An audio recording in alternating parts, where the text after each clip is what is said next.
वर्षभरासाठी लागणाऱ्या डाळी मी कशा पद्धतीने स्टोअर करून ठेवते तर ते तुमच्यासोबत शेअर करते। ज्या डब्यात आपल्याला डाळ जी आहे ती साठवून ठेवायची आहे तो डबा घ्यायचा आहे। ज्याच्या घरी जास्त प्रमाणात डाळी असतात म्हणजे 10 किलो 5 किलो 15 किलो 20 किलो अशा डाळी आपल्याला जर स्टोअर करून ठेवायच्या असतील तर त्या पद्धतीनं आपण डबा घ्यायचा आहे।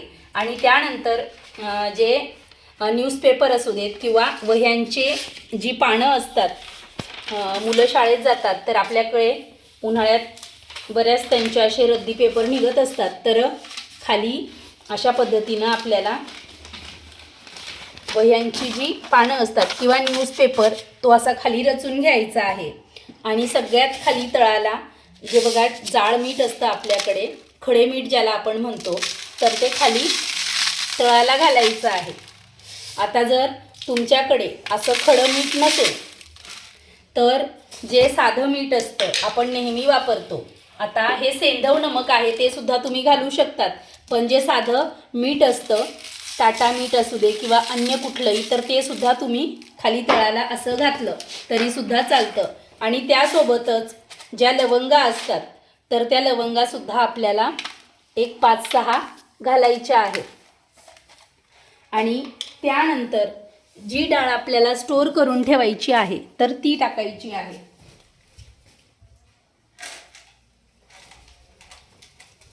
तर बघा ही डाळ जी आहे ती गाळून घेतलेली आहे मी, आणि आता याच्यामध्ये आपण ओतून घेऊया।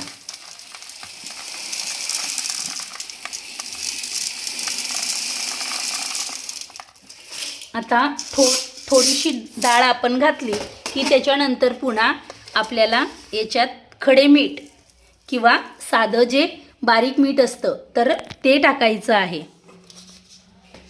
आणि लवंगासुद्धा 2 ते 3 आपल्याला त्याच्यात टाकून घ्यायच्या आहेत। त्याच्यानंतर पुन्हा जी आहे ती आपल्याला डाळ घालायची आहे। अशा पद्धतीनं थोड्या थोड्या अंतरावर म्हणजेच 1-1 2-2 थरानंतर आपल्याला जाळ मीठ किंवा बारीक मीठ आणि त्यानंतर ज्या लवंगा असतात त्या घालायच्या आहेत। आता याच्यावर पुन्हा आपण लवंगा ठेवू शकतो आणि मीठ घालू शकतो आणि पुन्हा मग डाळ घालायची आहे। आता माझ्याकडे डाळ ही एवढीच शिल्लक आहे, त्यामुळे मग आता मी याच्यावर कुठलाही थर याचा देणार नाही आहे, मिठाचा किंवा लवंगाचा। तर आता हा डबा जो आहे तो मी बंद करून ठेवून देणार आणि नंतर आपल्याला वापरायच्या वेळेस डाळी ह्या डब्यातून डायरेक्ट डाळ वापरायला घ्यायची नाही, तर जे छोटे डबे असतात त्याच्यामध्ये आपल्याला वापरण्यापुरती डाळ जी आहे अर्धा किलो 1 किलोच्या प्रमाणात काढून ठेवायची आहे। आणि ओलसर हात किंवा एकदम आपण हा डबा वारंवार उघडायचा नाही आहे। आता बघा त्याच पद्धतीनं मी तूर डाळसुद्धा स्टोअर करून ठेवलेली आहे, तर याच्यात तुम्हाला जाळ मिठाचे खडे दिसत असतील, तर बघा सगळीकडे डाळीवर जाळ मीठ मी वापरलेलं आहे। हे बघा मिठाचे खडे तुम्हाला दिसत असतील, तर जाळ मीठच शक्यतोवर आपण वापरावं, कारण जाळ मिठाचे खडे हे पटकन आपण निवडूसुद्धा शकतो। आता ह्या ज्या डाळी आहेत त्या घरी तयार केलेल्या आहेत, म्हणजे माझ्या माहेरून ह्या मला मिळालेल्या आहेत आईकडून, आणि म्हणून मग याच्यात आपल्याला जी सालपटा आहे अशी डाळसुद्धा दिसत आहे। दुकानाची जर डाळ आपण वापरली तर ती अगदी प्लेन असते, पण एवढ्या प्रमाणात आपण दुकानाच्या डाळी ज्या आहेत त्या साठवून ठेवत नाहीत, म्हणून मग ह्या जे बघा तुम्हाला हरभऱ्याची ही जी डाळ दिसत असते तर तिच्यातसुद्धा हे फोत्रे बघा निघालं। तर अशा पद्धतीनं ह्या घरच्या डाळी असल्यामुळे तर त्यांना हे असं सालपट वरती आहे, पण हे अगदी चुरलं तर निघून जातं किंवा नखाने असं कोरलं तरी निघून जातं। ज्यावेळेस मला डाळ वापरायची असते तर त्यावेळेस मी ते काढून घेते। आणि ही डाळ तर जास्त करून खिचडीलाच वापरली जाते, त्यामुळे मग जरी सालपटं राहिली तरी ते वरण स्वाद देतं।